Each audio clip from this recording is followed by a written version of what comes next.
Hello दोस्तों, एडो teacher study channel पर आप सभी का स्वागत है। आज के इस वीडियो लेक्चर में हम पढ़ेंगे परिमेय संख्या, अपरिमेय संख्या और वास्तविक संख्या के बारे में। तो चलिए हम समझते हैं सबसे पहले कि परिमेय संख्या क्या होता है।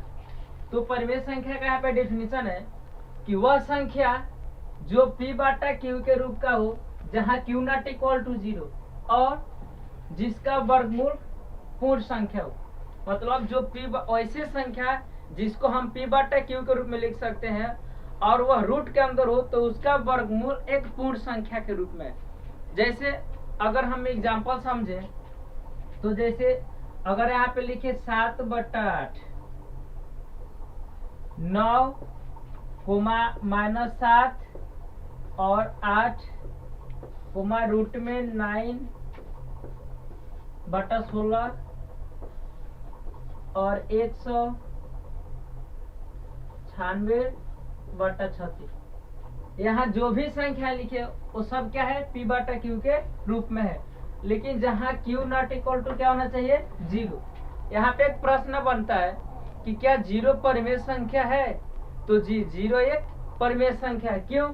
क्योंकि 0 का हम p बाटा q के रूप में लिख सकते हैं। जैसे अगर यहाँ पे लिखे 0 तो 0 के नीचे हम क्या लिख सकते हैं, 1। जबकि डिफिनीशन ये कर रहा है कि बस q का मान 0 नहीं होना चाहिए। तो ऊपर अगर इसको दर्शाए तो ऊपर का मान p और नीचे वाला q।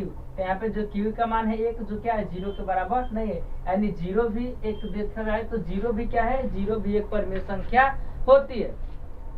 और दूसरा है अपरिमेय संख्या, वह संख्या जो p बाटा q के रूप का न हो, जहाँ q बराबर 0। यानी अपरिमेय संख्या में p बाटा q के रूप में ये भी होता है, लेकिन इसमें q का मान 0 हो सकता है और इसका वर्गमूल निकाले तो इसका वर्गमूल एक पूर्ण संख्या प्राप्त नहीं होना चाहिए। जैसे अगर हम बात करते हैं कि 7/0, तो यहाँ पे जो 7/0 है यह एक परिमेय संख्या नहीं है, यह क्या है, एक अपरिमेय संख्या। क्यों? क्योंकि यहाँ पे नीचे जो q का मान है वो क्या है, 0। जैसे रूट में 3, रूट 3 का वर्गमूल क्या होता है, एक नहीं होता है। रूट 3 का वर्गमूल लगभग में, और जो भी लगभग का जो मान होता है वो पूरा का पूरा क्या होता है, अपरिमेय संख्या होता है। जैसे -7 और बट्टा रूट में 3, ये भी क्या है, अपरिमेय संख्या। और यहाँ पे बात करते हैं पाई भी क्या है, पाई भी एक अपरिमेय संख्या होती है। लेकिन पाई का मान जो होता है 22/7, यह क्या होता है, यह परिमेय संख्या होता है। लेकिन पाई क्या होता है, पाई एक अपरिमेय संख्या होता है। अगर बात करें यहाँ पे 0/1 और 1/0, ये दोनों में फर्क क्या होता है। तो अगर ऊपर की p का मान 0 हो और नीचे q का मान 1 हो तो इसका मान 0 होता है। लेकिन अगर q का मान 0 हो और p का मान कोई भी संख्या हो, चाहे 1 चाहे 2, यानी कोई भी संख्या हो, तो उसका मान जो होता है इनफाइनाइट, यानी वह अनंत तक जाते, वो संख्या अपरिभाषित होती है। जैसे अगर यहाँ पे 0 में अगर हम 1 से भाग दे रहे हैं तो क्या होगा, 1 0, यहाँ पे 0, यानी यह पूर्णतः विभाजित हो गया। लेकिन अगर 1 में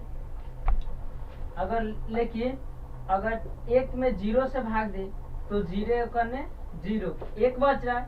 फिर अगर बात करते हैं और आगे बढ़े तो 0 में अगर 3 से गुना करेंगे तो भी 0, फिर क्या 1 शेष बचेगा। फिर अगर 0 को अगर 5 बार में ले जाएंगे तो भी यहाँ पे 0, तो क्या बचे शेष। यानी देख रहे हैं कि कितनाहों बार में संख्या विभाजित हो रही है, लेकिन अंत में शेष कितना बच रहा है, 1। यानी इसे ये साबित हुआ कि अगर ऊपर p का मान 0 हो और q का मान कोई भी संख्या हो, चाहे 1 2, तो उसका मान 0 होता है। लेकिन ऊपर कोई भी संख्या हो, गिनती के कोई भी संख्या हो सकते हैं शून्य को छोड़कर, और नीचे सिर्फ शून्य हो, तो संख्याएं क्या होती है, अपरिभाषित, वह अनंत तक चलती जाती है। तो इस तरह से हम बोल सकते हैं कि 0 होता है वह परिमेय संख्या होता है, क्योंकि 0 के नीचे 1 2 3 कुछ भी लिखेंगे तो उसका मान 0 होगा और उसको हम p बाटा q के रूप में लिख सकते हैं। और जो ऊपर अगर कोई संख्या और नीचे 0 हो तो वह क्या होता है, वह परिमेय संख्या नहीं होता, वह अपरिमेय संख्या होता है। अब बात करते हैं वास्तविक संख्या की। तो हम जो भी संख्या पढ़ते हैं वो पूरा के पूरा संख्या होती है, वह वास्तविक संख्या होती है। तो वास्तविक संख्या का डिफिनेशन है कि परिमेय संख्या और अपरिमेय संख्या के समुच्चय को वास्तविक संख्या कहते हैं। यानी जो भी परिमेय संख्या होगा और अपरिमेय संख्या, वो पूरा के पूरा कौन सी संख्या होती है, वास्तविक संख्या होती है। कुछ भी लिख सकते हैं, जैसे माइनस में 7 और रूट में 9/6, रूट में 9/64, पाई, ये सब क्या है शून्य, -1, -5/7, ये जितना जो भी संख्या लिखे सब कौन सी संख्या है? वास्तविक संख्या यानी रियल नंबर, यानी जो भी हम संख्या पढ़ते हैं वो सब कौन सी संख्या होती है? वास्तविक संख्या होती है। इसको मतलब